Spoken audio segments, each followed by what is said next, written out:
नमस्कार दोस्तों, आप सभी का स्वागत है श्री श्याम क्लासेज के यूट्यूब चैनल पर। दोस्तों, जैसा कि आप सभी को पता है, अपन पशु परिचर और जो आपका वेटनरी का एसएसबी का एग्जाम होने वाला है दोस्तों, और भी वेटनरी से संबंधित जितने भी आपके एग्जाम होने वाले हैं, उन सभी में दोस्तों हमारे क्वेश्चंस आपको महत्वपूर्ण साबित होने वाले हैं। तो चलिएगा दोस्तों, आज का अपना पहला क्वेश्चन देखते हैं कि ग्रीन स्टिक फ्रैक्चर सामान्यतः किन में पाया जाता है? बछड़ों के अंदर, घोड़े में, ऊंट में या सुअर में? तो दोस्तों, जो ग्रीन स्टिक फ्रैक्चर होता है, ये नॉर्मली जो बछड़े होते हैं, गोवंश होता है, उनके बछड़ों में देखने को मिलता है। कौन सा? Green stick fracture. ठीक है, नेक्स्ट क्वेश्चन देखते हैं कि टेल एम्पुटेशन हेतु कौन सा निश्चेतक उपयोग में लिया जाता है? जब दोस्तों पूंछ काटी जाती है तो उस समय कौन सा निश्चेतक उपयोग में लिया जाता है?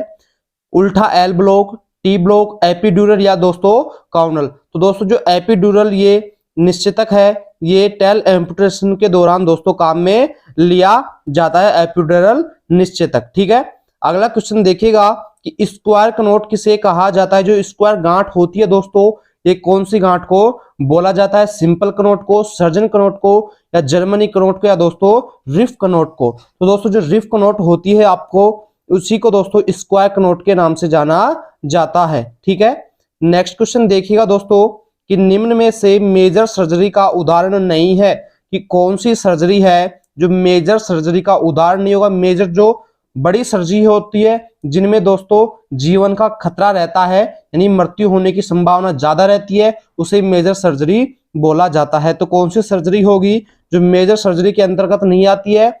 तो टीथ फेस्टुला रिपेयर होती है दोस्तों, दांतों का रिपेयर, ये मेजर सर्जरी में नहीं आती है दोस्तों। ठीक है, अगला क्वेश्चन देखेंगे कि पैराफिन पाउडर कांच के उपकरणों को निसंक्रमण करने की किस विधि के द्वारा किया जाता है?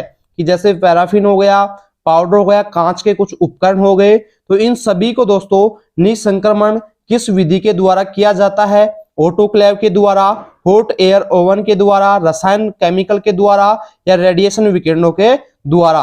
तो दोस्तों जो पैराफिन पाउडर और कांच के उपकरण होते हैं, इन्हें अपन हॉट एयर ओवन के द्वारा दोस्तों निसंक्रमित किया जाता है। दोस्तों इसी तरीके से बेहतरीन शानदार दोस्तों क्वेश्चन पाने के लिए कंटिन्यू जुड़े रहें श्री श्याम क्लासेस के साथ में। जिस भी भाई ने अभी तक यूट्यूब चैनल को सब्सक्राइब नहीं किया है दोस्तों, सब्सक्राइब जरूर करें, और सभी भाइयों के पास में दोस्तों शेयर ज्यादा से ज्यादा करें। चलेगा दोस्तों, अगला क्वेश्चन देखते हैं। रेबीज के घाव को साफ किया जाता है, कि जो रेबीज हो जाता है तो उसका घाव होता है दोस्तों, यानी कुत्ते के काटने के बाद में जो रेबीज घाव हो जाता है, उसको किससे साफ करना चाहिए? साबुन के पानी से या लाल दवा से? तो दोस्तों साबुन के पानी और लाल दवा दोनों से इसकी सफाई करनी चाहिए रेबीज के घाव को। ठीक है, अगला क्वेश्चन देखते हैं कि सूक्ष्म जीवों जैसे जीवाणु, विषाणु, बीजाणु आदि को नष्ट करना क्या कहलाता है? कि जो माइक्रोबैक्टीरियल होते हैं, जैसे जीवाणु हो गया, विषाणु हो गया, बीजाणु, इन सभी को दोस्तों नष्ट करने की जो क्रिया होती है, विधि होती है, उसे क्या बोला जाता है? तो दोस्तों स्टेरिलाइजेशन बोला जाता है। किसी भी जीवाणु को दोस्तों समाप्त करने की, नष्ट करने की जो क्रिया होती है, स्टेरिलाइजेशन के दौरान दोस्तों आती है। ठीक है, अगला क्वेश्चन देखेंगे। प्लेसेंटा से स्रावित होने वाला हार्मोन कौन सा होगा? तो दोस्तों जो रिलैक्सिन, एस्ट्रोजन, प्रोजेस्टेरोन, ये तीनों के तीनों जो हार्मोन है दोस्तों, ये प्लेसेंटा के द्वारा स्रावित किया जाता है। तो राइट आंसर हो जाएगा आपका उपरोक्त सभी। ठीक है, नेक्स्ट क्वेश्चन देखेंगे कि गर्भ परीक्षण हेतु एब्डोमिनल पल्पेशन विधि सर्वाधिक काम में ली जाती है? कि जो गर्भ परीक्षण की एक विधि होती है, कौन सी? Abdominal palpation. तो दोस्तों जो एब्डोमिनल पल्पेशन है, ये सर्वाधिक कौन से जानवर में काम में ली जाती है? गाय के अंदर, घोड़ी के अंदर, भेड़ बकरियों के अंदर, या कुतिया के अंदर? तो दोस्तों जो एब्डोमिनल पल्पेशन होती है, ये भेड़ बकरियों में दोस्तों गर्भ परीक्षण करने का सबसे आसान तरीका और दोस्तों सर्वाधिक उपयोग में ली जाने वाली विधि है। ठीक है, अगला क्वेश्चन देखते हैं अपन। अगला क्वेश्चन आता है आपका कि निम्न में से किस पशु में प्लेसेंटा का सर्वाधिक जुड़ाव मां के ऊतकों में गहराई तक होता है? कि जो प्लेसेंटा होती है, कौन से पशु में अत्यधिक जुड़ाव होता है, यानी मां के ऊतकों के साथ में गहराई तक संपर्क रहता है? घोड़ी में, गाय में, सूअर में, या दोस्तों कुतिया के अंदर? तो दोस्तों जो बिच होती है, इसके जो टिश्यूज होते हैं ये प्लेसेंटा के साथ में गहराई से जुड़े हुए होते हैं। अगला क्वेश्चन देखते हैं कि शुक्र जनन के दौरान एक द्वितीयक स्पर्मेटोसाइट के विभाजन से बनने वाले स्पर्मेटाजोआ कितने होते हैं। कि दोस्तों जब शुक्र जनन होता है तो एक तो प्राथमिक स्पर्मेटोसाइट होती है, एक द्वितीयक होती है, तो एक से दो शुक्राणु बनते हैं। तो दोस्तों एक जो दूसरी द्वितीयक स्पर्मेटोसाइट है इससे दोस्तों दो अगुणित दो बनेंगे, लेकिन कितने कैसे होंगे, वो अगुणित होंगे एन प्रकार के। ठीक है, कितने बनेंगे, दो। ठीक है, ऑप्शन नंबर 3 राइट आंसर हो जाएगा। अगला क्वेश्चन देखेंगे, अंड जनन के दौरान एक प्राथमिक oocyte से कितने अंडे बनेंगे। तो दोस्तों जो अंड जनन होता है, अंडाणु बनता है, एक ही होती है प्राथमिक oocyte, और दोस्तों एक से केवल और केवल एक ही अंडाणु बनता है। अंडाणु कितने बनेंगे, एक, और शुक्राणु कितने बनते हैं, 4 शुक्राणु बनते हैं, 2 तो प्रथम से और 2 द्वितीयक से। ठीक है, तो आपका राइट आंसर हो जाएगा ऑप्शन नंबर 3 एक बनेगा, और वो भी किस प्रकृति का होगा, अगुणित प्रकार का होगा। ठीक है, अगला क्वेश्चन देखेंगे, प्रीपिटियल डाइवर्टिकुलम किसकी विशेषता होती है। सुअर की वैजाइना की, रैम के पेनिस की, घोड़े के पेनिस की, या दोस्तों सुअर के पेनिस की। तो दोस्तों यह पिग सुअर के पेनिस की विशेषता होती है। ठीक है, नेक्स्ट क्वेश्चन देखते हैं कि आंतों से कैल्शियम का अवशोषण करने वाला हार्मोन कौन सा होता है। कि जो आपकी इंटेस्टाइन होती हैं, आंतें होती हैं, उनमें से दोस्तों जो कैल्शियम होता है उसका एब्जॉर्बेशन अवशोषण कराने वाला हार्मोन कौन सा होता है। जो विटामिन डी होती है दोस्तों, ये आंतों से कैल्शियम का अवशोषण कराने के लिए सहायक होती है। ठीक है, नेक्स्ट क्वेश्चन देखिएगा, मुर्गियों में पैरासिस नामक बीमारी किसकी कमी से होती है। जो मुर्गियां होती हैं उनमें एक पैरासिस नामक डिजीज हो जाती है, तो दोस्तों ये किसकी कमी से होती है, मैग्नीज, बायोटिन, फोलिक एसिड, या उपरोक्त सभी। मैग्नीज की कमी के कारण भी, बायोटिन की कमी के कारण भी, और फोलिक एसिड, ये तीनों के तीनों दोस्तों जिम्मेदार होते हैं मुर्गियों में पैरासिस नामक डिजीज के लिए। ठीक है, अगला क्वेश्चन देखेंगे कि वेरी गुड साइलेज का रंग तथा पीएच कितनी होती है। तो दोस्तों जो वेरी गुड यानी सबसे अच्छी जो साइलेज होती है, सबसे पहले बात करते हैं उसके रंग के बारे में। दोस्तों उसका जो रंग होगा भूरा हरा रंग होता है। कैसा होता है, भूरा हरा रंग होता है, और 3.5 से लेकर के दोस्तों 4.2 तक उसकी पीएच होती है वेरी गुड साइलेज की। ठीक है, नेक्स्ट क्वेश्चन देखिएगा कि मुर्गी के अंडे में पीलेपन को बढ़ाने के लिए खिलाया जाने वाला फीड एडिटिव कौन सा होता है। कि मुर्गी का जो अंडा होता है उसका जो पीलापन बढ़ाने के लिए जो मुर्गी को फीड एडिटिव खिलाया जाता है वो कौन सा होता है। तो दोस्तों जो ज़ैंथोफिल फीड एडिटिव है, ये मुर्गी को दोस्तों अंडे के अंदर पीलेपन को बढ़ाने के लिए दोस्तों फीड एडिटिव के रूप में दिया जाता है। कौन सा, ज़ैंथोफिल।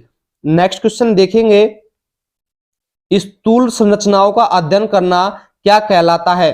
कि ऐसी संरचनाएं जिन्हें अपन अपनी नग्न आंखों के द्वारा देख सकते हैं, जिनके लिए दोस्तों किसी भी उपकरण की आवश्यकता नहीं होती है। तो दोस्तों इसी को मैक्रोस्कोपिक एनाटॉमी, ग्रोस एनाटॉमी और नेकेड आई एनाटॉमी भी बोलते हैं। यानी उपरोक्त सभी तीनों की तीनों जो परिभाषाएं हैं ये दोस्तों स्थूल शरीर रचनाओं से जुड़ी हुई हैं। यानी जो माइक्रोस्कोपिक एनाटॉमी है, ऐसी एनाटॉमी होती है जिन पशु शरीर रचनाओं को नग्न आंखों से देखा जा सकता है, अर्थात जिनको देखने के लिए किसी भी उपकरण की आवश्यकता नहीं होती है। ठीक है, नेक्स्ट क्वेश्चन देखेंगे कि बेलनाकार नुकीला प्रवर्ध क्या होता है। बेलन के समान होगा, और दोस्तों नुकीला जो प्रवर्ध होता है ये प्रवर्ध क्या कहलाता है। तो दोस्तों इसे स्पाइन बोला जाता है। बेलनाकार जो नुकीला प्रवर्ध होता है उसको दोस्तों स्पाइन के रूप में जाना जाता है। ठीक है, अगला क्वेश्चन देखेंगे कि अस्थि में पाया जाने वाला सर्वाधिक अकार्बनिक पदार्थ कौन सा होता है। जो आपकी बोन्स होती हैं उनमें पाया जाने वाला जो सर्वाधिक अकार्बनिक पदार्थ होता है वो कौन सा होता है, कैल्शियम फॉस्फेट जो होता है ये बोन्स हड्डियों के अंदर पाया जाने वाला सर्वाधिक अकार्बनिक पदार्थ होता है। दोस्तों अगला क्वेश्चन देखिएगा कि निम्न में से अक्षीय कंकाल की अस्थि नहीं होगी। यानी आपको एक अस्थि ऐसी बतानी है जो अपेंडिकुलर यानी उपाक्षीय कंकाल की दोस्तों जो अस्थि होती है वो आपको छांटनी है।